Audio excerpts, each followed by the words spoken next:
这里应该是人类发现大爆炸理论最早的证据的地方。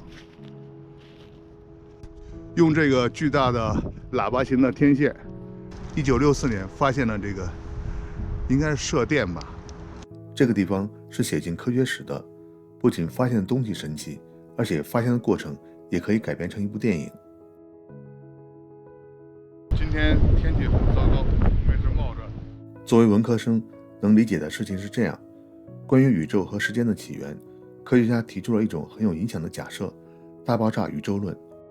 认为大约在140亿年前，一个密度极大、温度极高的点，学名叫起点，发生大爆炸，很多物质迸发出来，宇宙不断膨胀，物质逐渐冷却，形成了原子和分子，再聚集成星体，就有了我们今天的宇宙，有了地球。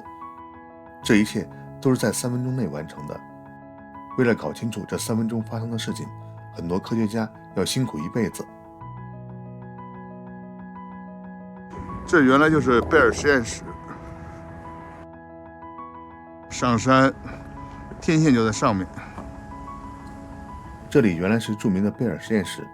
1964年，2位年龄不到30岁的物理学家阿洛·彭齐亚斯和罗伯特·威尔逊，利用这个大型的通信天线监测通信卫星的信号。但是有一种很低的嘶嘶声总是干扰监测，他们开始认为是天线的问题，检查了每一个接口、线路和插座，还在部件的接缝处贴上了胶带，干扰声还在。于是又担心天线的方向朝向纽约曼哈顿有影响，就改变天线的朝向，干扰声仍然还在。最后怀疑是经常光顾这里的鸽子留下的粪便，就拿起刷子爬到天线里清扫，还借来猎枪轰走了鸽子。不过仍然没有消除干扰声。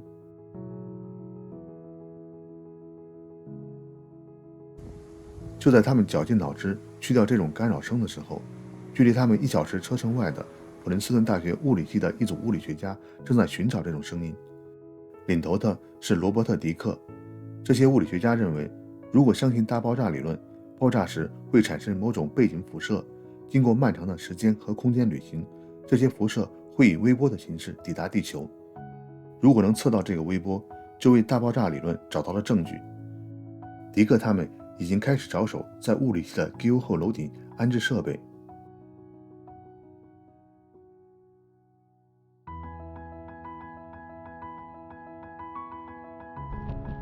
它应该实际上是通过这个来接通的，它这么翻过来，应该这样才是。就当时上头有很多鸽子屎，那样那俩人就把这个鸽子屎给拿下来。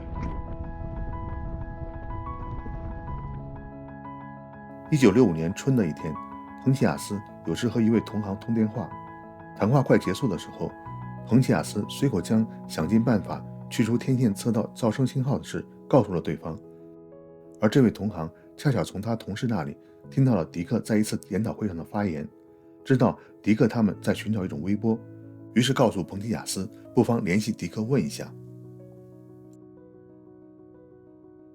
很快，一天迪克和小组在午餐时接到了彭齐亚斯的电话，事后旁边的人说，从听筒隐约听到了很熟悉的词，天线、温度、微波等等。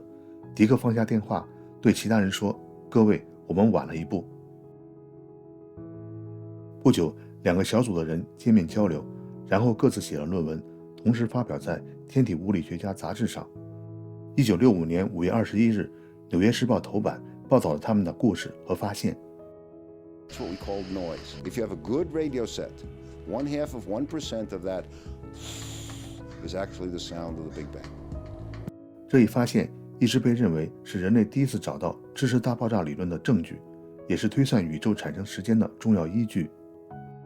1978年10月，阿洛·彭齐亚斯和罗伯特·威尔逊因为他们的贡献获得了诺贝尔物理学奖。在颁奖仪式上，主持人也提到了迪克小组的贡献。我是从《万物简史》读到这段往事的，感觉整个发现过程和宇宙一样奇妙，所以一定要带朋友到这个地方看一看。通过视频也分享给大家。应该是用这个巨大的喇叭形的天线，这2个人1964年这种 unexpected 无意间啊 The first evidence Yeah. that universe began with the Big Bang. 这还挺有意义的啊。